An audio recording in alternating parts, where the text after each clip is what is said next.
Riva and her friends left the bar late after having a few too many drinks. They decided to take the back roads to avoid being stopped by the police. The back road was long and was known for its spooky tales, but Riva and her friends did not care about that tonight. They only wanted to get home safely. Once turning on the road, all the night sounds vanished, and there was only silence, heavy smothering making it hard to breathe. Before Riva was even a quarter of the way down the road, she saw something off to the right of the road. She peered over her friend Lindsay, sitting in the passenger seat, and saw legs flash by the window. Just as she decided to put it out of her head, out in front of the car in the headlights, she saw them step into view.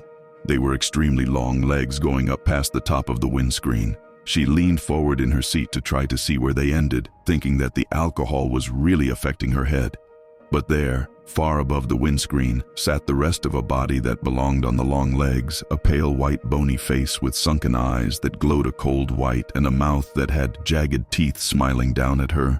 The thing started to move towards her. Riva screamed and slammed her foot to the floor. The car lurched forward. The thing's fingers scraped across the roof with a sound like dry branches snapping. The entire car shuddered, as if something heavy had leaned its full weight down on them. What is that?" Lindsay screamed, finally awake, twisting around in her seat. "Don't look!" Riva shouted, though she couldn't stop herself. In the rearview mirror, she saw its face lowering, eyes glowing brighter, its grin widening as if the speed amused it. The road ahead warped, stretching impossibly long beneath the tunnel of trees.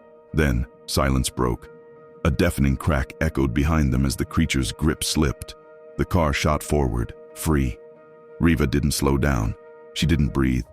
She drove until the trees thinned, until the stars returned, until the road finally spilled them onto the highway in a wash of yellow light and noise. When they finally pulled into Riva's driveway, dawn was just beginning to bleed into the sky. Hands shaking, she killed the engine. No one laughed it off. No one blamed the alcohol, because the roof of the car was dented inward, long impressions pressed deep into the metal like fingers.